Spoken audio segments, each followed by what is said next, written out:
નમસ્કાર મિત્રો, અત્યારે આપણે છીએ હળવદ શહેરની સરા ચોકડી ઉપર, હાઈવે ઉપર.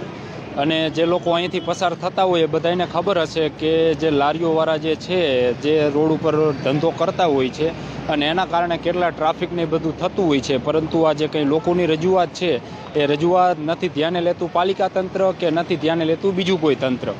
પરંતુ હળવદ પોલીસ મથકના જે પીએસઆઈ છે એ રાત્રિના સમયે આ જગ્યા ઉપર આવ્યા હતા. અહીંથી નીકળ્યા તો એમને જે ટ્રાફિક હતું એના કારણે જે છે એમની કાર જે છે તે પાછી લેવી પડી હતી.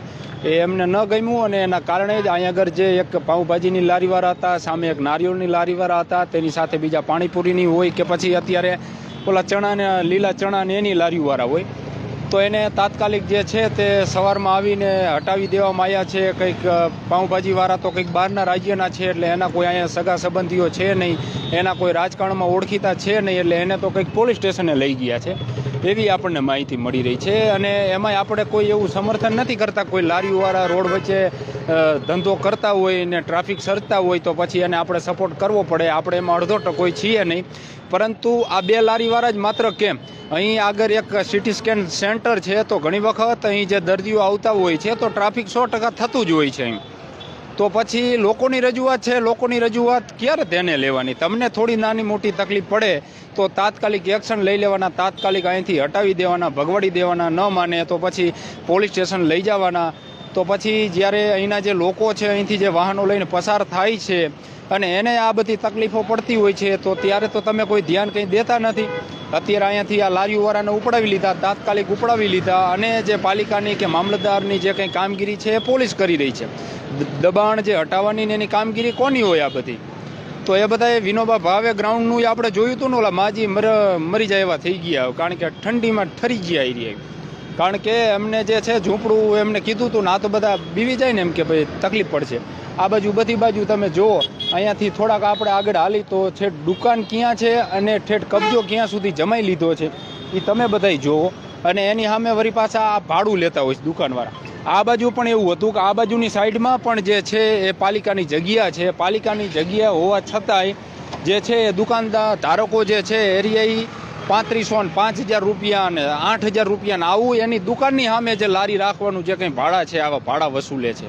તો એની સામે તો કોઈ પણ પ્રકારની કાર્યવાહી નહીં. એટલે ખાસ મિત્રો, અત્યારે આપણે આ સરા ચોકડી ઉપરથી આપણા ફેસબુક લાઈવના માધ્યમથી આપણે એટલા માટે મળ્યા હતા કે હળવદમાં જે લોકો ગેરકાયદેસર રીતના જે લારીઓને એવું રાખે છે, જે કેબિનો રાખે છે અને કંઈ ધંધો કરે છે અને પરિવારનું ગુજરાન ચલાવે છે, તો એ લારીઓના જે સંચાલકો છે કે લારીઓ માલિકો છે, તો અમે એને ખાસ એક અપીલ કરી છે કે તમે બીજા ગમે એને નડશો તો તમને કંઈ તકલીફ બહુ ઝાઝી પડશે નહીં. પરંતુ જો તમે કોઈ પોલીસ જવાનોને નડતરરૂપ થયા, અડચણરૂપ થયા, તો પછી એ લારી જે છે એ તમારી ત્યાં આગળ સવારમાં હશે નહીં. તમને સૂચના આપી દે છે રાતે જો રાતે તમે ન ઉપાડી તો તમને સવારમાં પોલીસ મથકે પણ લઈ જવામાં આવશે. એટલે બધી તમે ખાસ ધ્યાન રાખજો. આ એટલા માટે થઈને જ મિત્રો આપણે બધા મળ્યા હતા કે અહીં જે 2-3 લારીઓ હતી તે ઉપડાવી લીધી છે.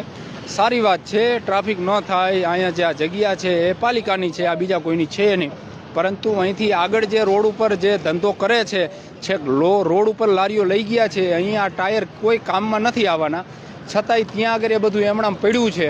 તો પછી એ કેમ કોઈ હટાવવામાં આવતું નથી? માત્ર આ જે 2 લારીવાળા હતા અને એમને જ એનું હટાવવા પાછળનું કારણ ખાલી મિત્રો એટલું જ કે પીએસઆઈ જે છે એ રાત્રિના સમયે આ બાજુ મને તે ભાઈ એમ કહેતા કે માવો ખવાય, પણ કદાચ એ તો એમને ખબર ખાધો કે ન ખવાય હોય કે આ બાજુ આવ્યા હતા ને એમને ગાડી પાછી લેવી પડી, કારણ કે આગળ જે છે તે ટ્રાફિક હતું કે, એટલે એમને ગાડી પાછી લેવી પડી ને એ એમને ન મજા આવી. અને એના કારણે રાતે જ કહી દીધું હતું કે ભાઈ તમે સવારમાં ઉપાડી લેજો, પણ હું એમને ઉપાડ્યું નહીં. જો કે સવારમાં એ આવી ગયા તો બીજા નાના ધંધાર્થીઓ જે હતા, પાણીપુરીવાળા, જીંજરાવાળાને, એ તો બધા ભાગી ગયા લારીઓ લઈ. પાઉંભાજીની લારીવાળાએ તો થોડુંક બધું અહીંયા જમાવી દીધું હોય, તો એ જે લારીવાળા ભાઈ હમણાં હતા તેને કંઈક પોલીસ સ્ટેશન લઈ ગયા છે. એટલે આવું બધું છે. આવા ગેરકાયદેસર રીતના જે લોકો અડચણરૂપ હોય એને હટાવવા જ જોઈએ, પરંતુ આપણને નડતરરૂપ થાય અને આપણે હટાવીએ એવું તો ન હોવું જોઈએ. આપણને કોઈ નડતરરૂપ થયું હોય અને પછી આપણે એને હટાવી, તો પછી તમને એક ગાડી પાછી લીધી ને તમને આટલી બધી તકલીફ પડી ગઈ, તો પછી આ હળવદના શહેરીજનો, આ હળવદના લોકો ટ્રાફિકના કારણે કેટલા બધા હેરાન પરેશાન થતા હોય છે. અહીં મેં તમને હમણાં જ કીધું ને એક સિટી સ્કેન સેન્ટર છે, તો અહીંથી દર્દીઓ ઘણી વખત જતા હોય છે, તો એને બધાને કેટલી તકલીફ પડતી હોય છે. એટલે નકરી ખાલી આપણી તકલીફ જે પડી અને પછી આપણે આવી કાર્યવાહી કરી છે, તો પછી ક્યારેક લોકોની કંઈક જે વેદના છે, તકલીફ છે, એ પણ સમજવી પડશે. કારણ કે અહીં ખાલી જે તમે 2 જ લારીઓ લેવરાઈ લીધી, બાકીનાને ભગવાડી દીધા, તો એવું તો ન હોવું જોઈએ. આ બધાય જે છે એ ગરીબ લોકો છે, આ કોઈ જ કેમ એવા કોઈ છે નહીં. અને પાઉંભાજીવાળા જે હતા તે તો બહારના રાજ્યના હોય, એટલે એમનું તો કોઈ સાંભળવાવાળું છે જ નહીં. એમાં કોઈ જ નેતાનો ફોન પણ નથી આવવાનો કે ભાઈ મારા માણસો છે, તમે મેકલી દેજો. એટલે એમાં કોઈનો ફોન આવવાનો નથી. એની ઉપર તમારે જે કંઈ કરવું હશે એ તમે બધુંય કરવાના જ છો એની ઉપર. બાકીના લારીઓવાળા જ ભાગી ગયા હતા, એ બધું હજી સેટ કરતા હતા કે ભાઈ હમણાં આપણે લઈ લે, હમણાં લઈ લે. ભાઈ તને કીધું છતાંય તું લેતો કેમ નથી? બરોબર, અહીંયાથી લેવરાઈ દીધી. આપણે એના સમર્થનમાં નથી કે એને લારીવાળાને તમે કેમ લેવરાવી, પરંતુ એ એક લારીવાળાને જ માત્ર કેમ, બાજુમાં નાળિયેર વેચતો એને જ કેમ, એનેથી આગળ આ ટાયર પડ્યા છે, રોડ વચ્ચે લાવીને નાખી દીધા છે, તો પછી એ દુકાનવાળાને નહીં કહેવાનું કે તમે અહીંયા આગળ કેમ કરો છો? એની આગળ તમે જોવો છો સામે દિવાલો કરી નાખી છે, તો એને આપણે નહીં કહેવાનું કે ભાઈ તમે આ થોડુંક અંદર કરી નાખજો. અહીં જ ગમે ત્યારે લોકો કંઈ કામ હોય છે તો પછી રોડ ઉપર વાહનો મેકીને વહી જાય છે, તો જો આ જગ્યા ખુલ્લી હોય તો રોડ ખુલ્લો રહે, વાહન પાર્ક અહીંયા થાય તો પછી ટ્રાફિક થવાનું નથી. તો આવું તો ન હોવું જોઈએ. કાયદો જે છે તો બધા માટે સરખો હોવો જોઈએ, નહીં કે માત્ર કોઈ આપણને કોઈ નીડા હોય ને આપણે એને વેરભાવનાથી એની સામે આપણે જે છે એ કાયદો જે છે તે એને બતાવવા જઈએ. આવું તો ન હોવું જોઈએ. આભાર મિત્રો.